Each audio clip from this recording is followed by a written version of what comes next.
Member for Hunter. Thank you, Deputy Speaker, and thank you to my friend from Gilmore for bringing this motion forward. As any great economist will tell you, there are three foundational needs for any human: food, water and shelter. Well, Speaker, I'm proud to say that this government is providing what Australians need. We're addressing the housing crisis that those opposite created, and we're helping to make sure that Aussies will be able to have a roof over their heads. Whether that's a person in regional Australia looking to buy their first home through our regional first home buyers guarantee, or whether it's making the most of the increased social and affordable housing that is becoming available because of our work in widening the remit of the National Housing Infrastructure Facility.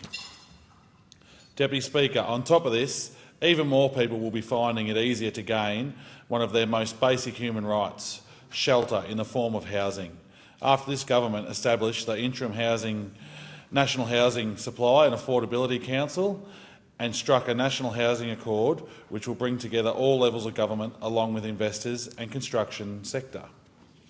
Deputy Speaker, these are practical measures which just make sense, and they will have serious impact on making housing in this country more affordable and more accessible for all. This Albanese-led Labor government leaves no one behind. We actually care about the people, and these policies show that we are serious about addressing the housing crisis and getting people into their own home sooner. But, Deputy Speaker, the work doesn't stop there.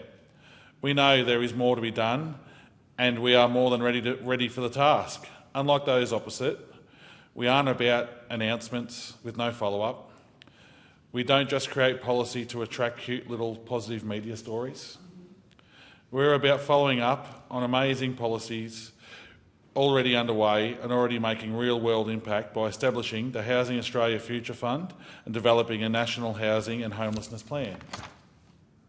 And, Deputy Speaker, we're also providing approximately $1.6 billion per year to the states and territories through the National Housing and Homelessness Agreement. We are also investing $91.7 million into youth homelessness throughout the Reconnect program over the next 3 years.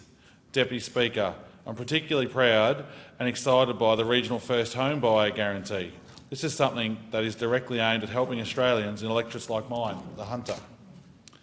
Housing prices in my electorate have boomed in recent years, and I completely understand people wanting to live in the Hunter. It is the gateway to paradise.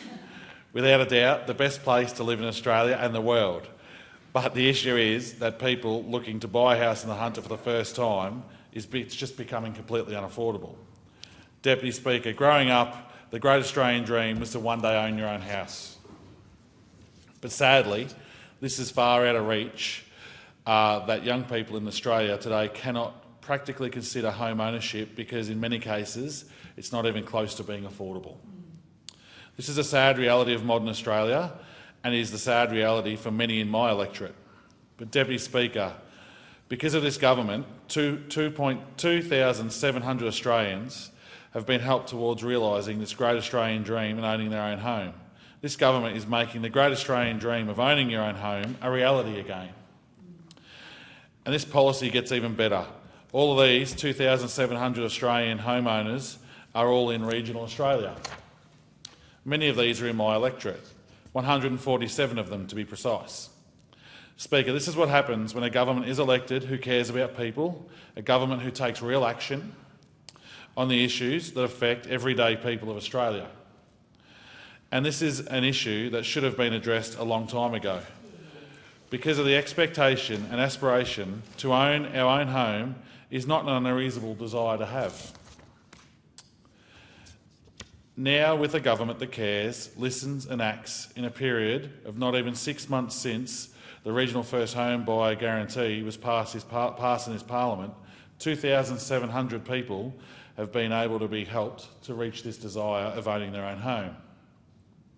If this is the impact of this policy in less than 6 months, imagine how many first home buyers will be able to enter the market throughout the remainder of our term in government and hopefully well into the future. Thank you, Deputy Speaker.